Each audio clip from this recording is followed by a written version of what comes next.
세상의 변화를 알아가는 즐거움, 투자로 인생을 바꾸는 사람들.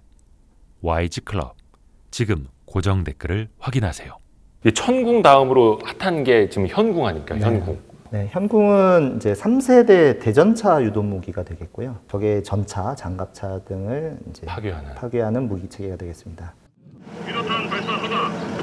5차전, 4차전, 3차전, 2차전, 1차전 발사.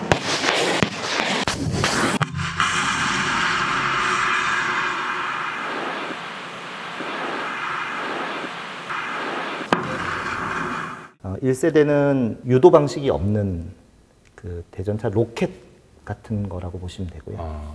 2세대가 끝까지 뭔가 조정을 해줘야 되는, 미국의 토 미사일 같은 것들이 보통 광섬유 케이블을 쭉 풀고 나가면서 날아가고, 사수는 화면을 보면서 미세하게 조정해서 마지막 상위 목표물에 도달할 때까지 조정을 해야 되는. 3세대는 이제 파이어 앤 포겟이라고 그냥 쏘고 사수는 도망가는. 숨으면 됩니다. 예. 그거를 fire and forget. 네.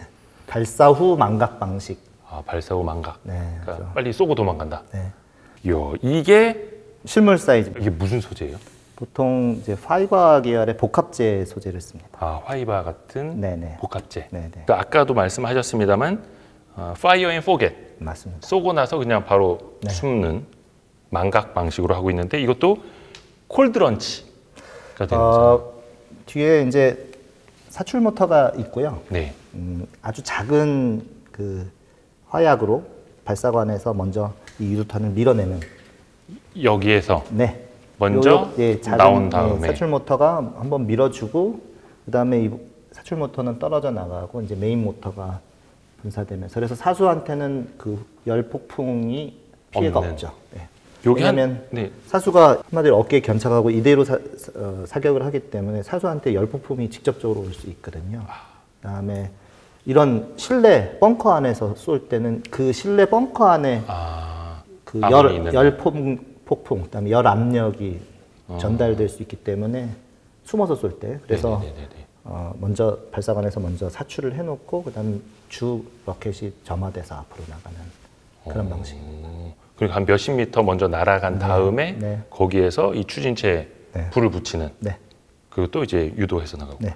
이 날개는 날아가면서 지가 움직여요? 이렇게 조절을 해요? 맞습니다. 아, 그래요? 그래서 전차 같은 경우는 그 위에 포탑 상부가 가장 그 장갑이 얇고, 장갑이 얇고, 그 차체는 두껍고, 위에 포신이 돌아가야 되니까 그쵸. 포신은 무겁게 할 수가 없어서 이 포신 포탑은 장갑이 얇습니다. 상대적으로. 네, 그래서 팝업 기동에서 위에서 이제 거의 수직에 가까운 경사각으로 상부 공격을 하는 게 대전차 유도탄의 일반적인 방식. 제일 약한 부분. 그러니까 일부러 그 위로 올라가서 이렇게 때리는 거예요? 네네네. 약한 부위를 찾아야 네. 되니까. 그러면은 사수가 전차의 그 부분을 딱 조준을 해야 되는 거예요? 아니면 얘가 가서 알아서. 이게 전차의 상부 포탑이구나. 네. 그래서 지가 찾아서 상부 포탑을 찾아서 거기를 때리는 거예요? 전차가 아닌 적의 벙커 공격하거나 할 때는 바로 직선 주행을 해서. 전차 말고 벙커 공격도. 네.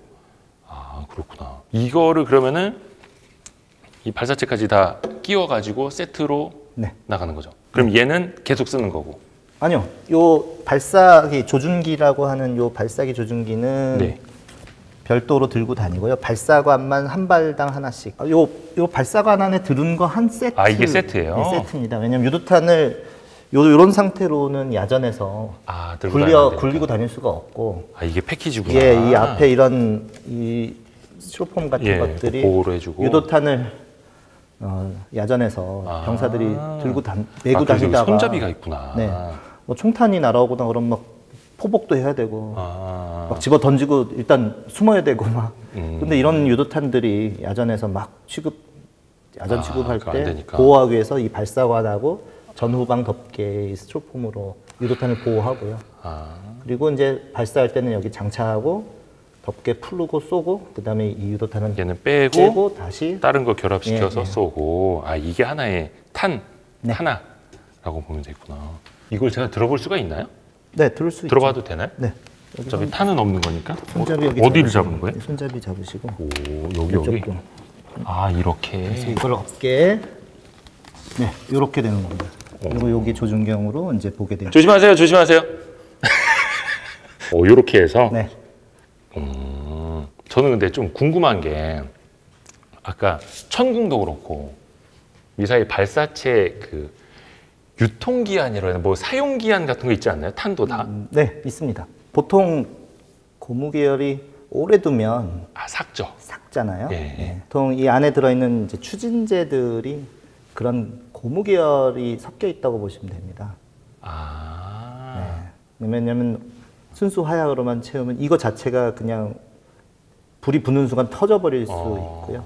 안에 이제 이걸 천천히 태워서 바깥의 노즐 방향으로 압력과 속도를 만들어내기 위해서 이 안에다가 바인더라는 성분을 섞는데 그게 고무 계열입니다.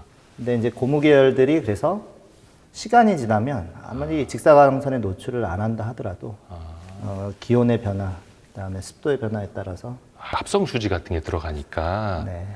그래서 그게 보통 뭐 발사체마다 다르겠습니다만은 다 유효 기간이 있는 거고. 원래는 이제 한 10년 정도 되면 교체를 하거나 혹시 안에 균열이 있는지 뭐 이런 것들을 보기 위해서 비파괴 검사, 엑스레이 찍어본다고 하죠. 그래서 이거는 조금 더 써도 돼.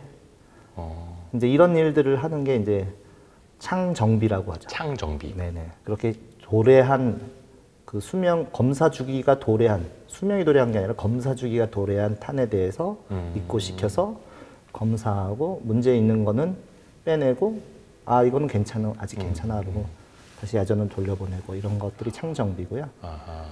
그리고 그런 것들을 몇 차례 수행했을 때 이제 나오는 이거는 안 되겠네 하고 빼내는 것들이 많게 되면 이제 그 부분을 교체 작업을 해줘야 되죠. 보통 근데 앞에 전자제품들은 오래 쓰지 않습니까? 근데 이제 아까 얘기했던 고무 계열이 있는 것들은 교체를 해줘야 됩니다. 그 뭐 이런 뭐 현군 가지고 따지자면은 이런 뒤에 이렇게 좀 다시 해주는. 네. 그냥 버리라고 하면 안 되고요. 그렇죠.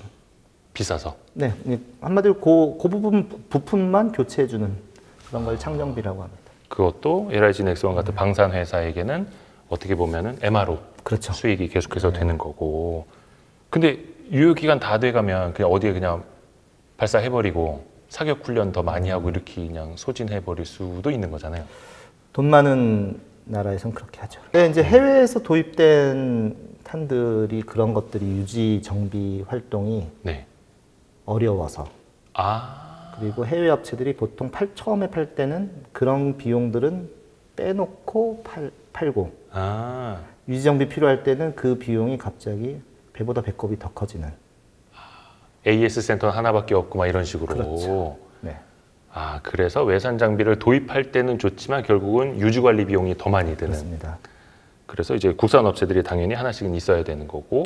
근데 또 반대로 수출할 때는 또 그걸 어필을 또 해야 되잖아요. 그렇죠. 이제 그거를 저희도 해외에 수출할 때 해당 국가에 다른 나라하고 우리는 다르다. 그런 부분을 숨기지 않고 그런 부분을 너희들한테 예를 들면 대리점을 많이 세워주겠다, 서비스 센터 많이 지어주겠다, 아니면 그 기술을 이전하겠다, 현지화해주겠다. 그래서 고객 감동시키는 그런 전략으로, 왜냐하면 저희가 해외 수출, 방산 해외 수출은 후발주자다 보니까 그래서 뭐 기술 이전이니 기술 협력이니 이런 것들이 많이 이제 정부 승인을 신청하고 정부에서도 적극적으로 수출 지원을 하고 있는 상황이죠.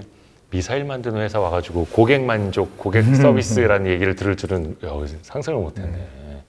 그만큼 어찌됐든 간에 수출 시장에서도 경쟁이 치열하다라는 뜻이 되겠네요. 그걸 또 종합적으로 보고 어떤 업체에 어떤 걸 살지를 또 선택을 하는 거니까요. 해외 선진 업체들이 그런 부분에서 좀 실수한 경우들이 많이 있었습니다. 우리나라 와서도 그렇게 콧대 높게 하다가 폭리 취한 적도 많지만 다른 해외 시장에서도 그런 경우들이 많이 있거든요. 그러니까 요즘에 보면 이제 K방산 하면서 수출 시장이 제대로 열린 건데 혹시 그런 게 좀 체감이 많이 되세요? 그럼요.